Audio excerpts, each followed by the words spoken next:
আছেন বিভিন্ন জেলা থেকে, বিভিন্ন থানা থেকে, দূর দূরান্ত থেকে, দুর্গম এলাকা থেকে, গ্রাম পুলিশ, দফাদার এবং মহলাদার ভাই বোনেরা উপস্থিত আছেন। প্রধান অতিথি হিসেবে জনাব মইনুর রশিদ চৌধুরী, তিনি Asian human rights culture and ফাউন্ডেশনের সিনিয়র যুগ্ম মহাসচিব।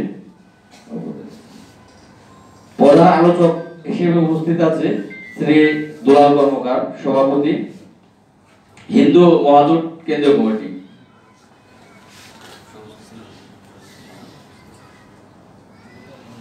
সকলকে আমার সালাম জানাচ্ছি। যারা মুসলমান আছেন আসসালামু আলাইকুম ওয়া রাহমাতুল্লাহি ওয়া বারাকাতুহু। যারা হিন্দু ভাই আছেন তাদেরকে জানাচ্ছি নমস্কার। নমস্কার নমস্কার। এবং অন্যান্য ধর্মাবলী যে ভাই বোনেরা আছেন তাদেরকে জানাচ্ছি অন্তরের অন্তঃস্থল থেকে প্রাণঢালা অভিনন্দন এবং রক্তিম লাল গোলাপের শুভেচ্ছা। আরো একটি বিষয় আছে, যারা সাংবাদিক মহল, এই 43 দিন যারা আমাদেরকে সময় দিয়েছে, আমরা না খেয়ে রয়েছি, আমাদের সাথে তারাও না খেয়ে রয়েছে, আমাদের এই জীবনের ইতিহাসগুলো তুলে ধরার জন্য আমি সেই সাংবাদিক ভাই এখানে যারা উপস্থিত আছেন তাদের কাছে কৃতজ্ঞতা প্রকাশ করছি, তাদেরকে সালাম জানাচ্ছি। আসসালামু আলাইকুম ওয়া রাহমাতুল্লাহি ওয়া বারাকাতুহু।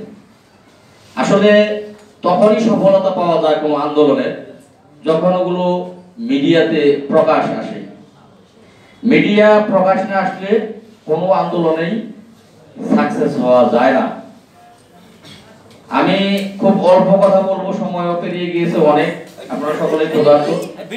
আবার আরেকটা বিষয় হচ্ছে, হলের সময় আমাদের 2টা পর্যন্ত নির্ধারিত ছিল, সেটাও পেরিয়ে গিয়েছে।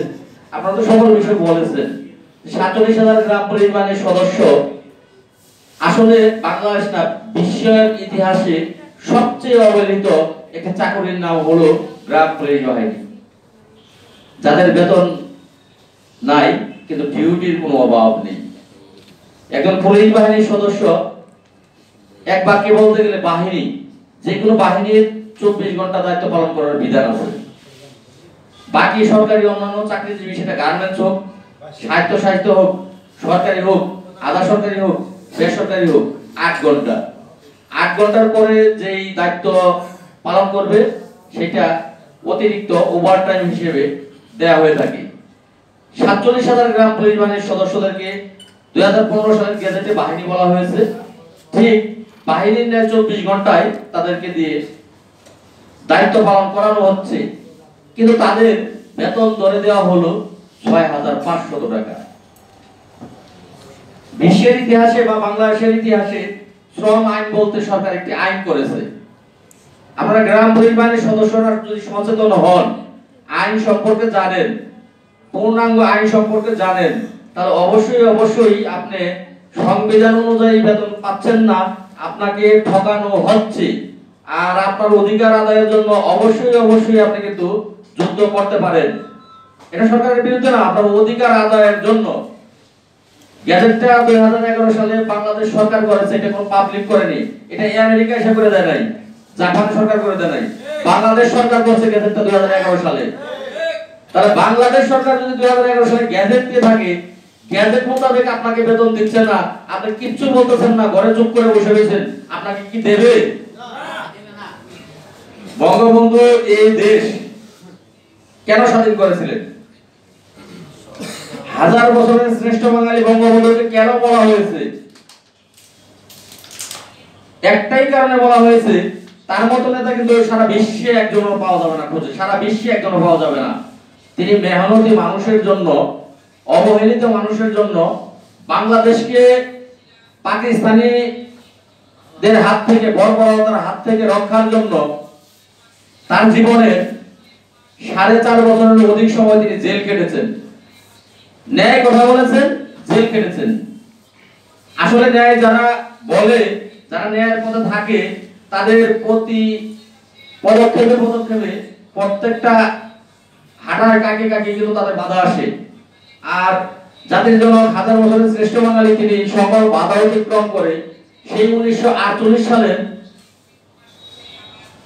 সাল থেকে শুরু করে আমরা মূলত হয়তোবা রাষ্ট্রভাষা বাংলা চাই 1952, কিন্তু এর উৎপত্তি ছিল 1948 সাল থেকে শুরু।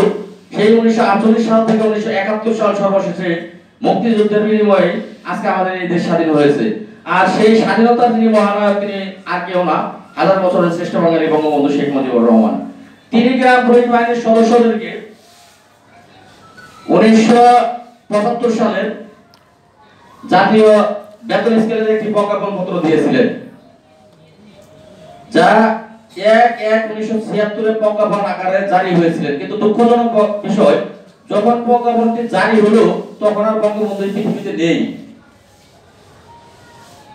ঘাতকদের নির্মম বুলেটের আঘাতে 1975 সালের 15 আগস্ট তিনি সপরিবারে এই পৃথিবী থেকে বিদায় নিলেন। তাকে কবর দেয়া হলো। তার কবরের ইতিহাসে অনেক, তাকে কবর দেয়া খুব কঠিন একটা ব্যাপার গেছে। ইতিহাস আপনারা যদি পড়ে থাকেন আপনারা জানেন যে বঙ্গবন্ধুকে কবর দেওয়া খুব কঠিন ব্যাপার গেছে। কবর দিতে দেবে না, তাকে কবরও দিতে দেবে না। তো যাই হোক, বঙ্গবন্ধুর কবরের সাথে সাথে 47,000 গ্রাম পুলিশ বাহিনীর সদস্যদের এই জাতীয়করণের প্রজ্ঞাপনটি সেটিও কবর হয়ে গেছে, মাটি চাপা পড়ে গেছে। স্বাধীনতার দীর্ঘ 53 বছরে তা বাস্তবায়ন করা সম্ভব হয়নি। আর বাস্তবায়ন করা সম্ভব হয়নি তো অনেকেই আমরা বলতে পারি তাহলে আমলিক সরকার তো অনেক বছর যাবত, চতুর্থ টার্ম চলছে, 20 বছর পারে গেছে, তাহলে তার সুযোগও কর না, সে কেন এটা জাতীয়করণ করলো না? কিভাবে করবে? মার কাছে দুধ না চাইলে কেউ দুধ দেয়? মা ভাবে যে বাচ্চা তার খুব ভালো আছে, ক্ষুধা লাগেনি, এটাই ভাবে, এটাই স্বাভাবিক, মা কাজ করতে থাকে। এই বাংলাদেশ আমলিক সরকার আসার পরে অকল্পনীয় উন্নয়ন হয়েছে, যা অন্যান্য সরকার কল্পনা করতে পারবে না, প্ল্যান করতে পারবে না, ডিজাইন করতে পারবে না, তা আমলিক সরকার করে দেখিয়ে দিয়েছে। কিন্তু দুঃখজনক ব্যাপার, 47,000 গ্রাম পুলিশের ভাগ্য পরিবর্তন করেনি। যাদের জন্য আসলে কোনো বাহিনীতে কিন্তু এই কমিটি খেলা নেই, পুলিশ বাহিনীতে নেই, অন্যান্য কোনো বাহিনীতে নেই। কিন্তু আমাদের গ্রাম পুলিশ বাহিনীর মধ্যে আমরা কমিটি একটা খেলা শুরু করেছি সেই 80-র দশক থেকে। প্রায় এই কমিটি 80-র দশকে বিএনপি সরকার ছিল, তখন বিএনপি লোকজন মিলিয়ে গ্রাম পুলিশে যারা বিএনপি পন্থী চাকরিজীবী আছে তারা এই কমিটিটা গঠন করেছিল।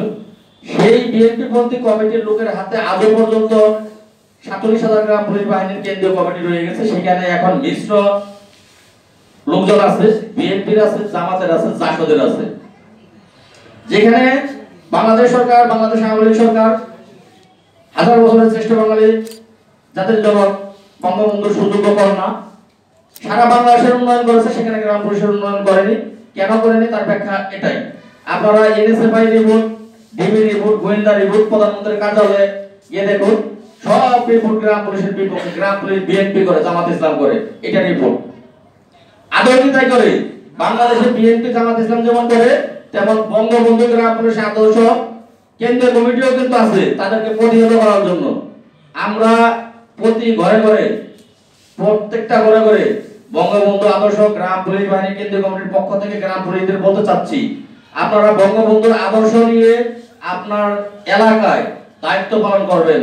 বঙ্গবন্ধু যেমন মেহনতি মানুষের পাশে ছিলেন, দরিদ্র মানুষের পাশে ছিলেন, 47,000 গ্রাম পুলিশ বাহিনীর সদস্যরা আপনাদেরকে অনুরোধ করছি, আপনারা প্রত্যেকেই বঙ্গবন্ধুর সেই দিকগুলো বিবেচনা করে আপনারা মেহনতি মানুষের পাশে থাকবেন, দরিদ্র মানুষের পাশে থাকবেন।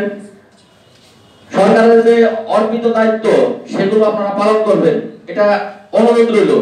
আমরা 43 দিন কষ্ট করলাম, হতাশ কিন্তু হইনি, আমি কিন্তু হতাশ হইনি।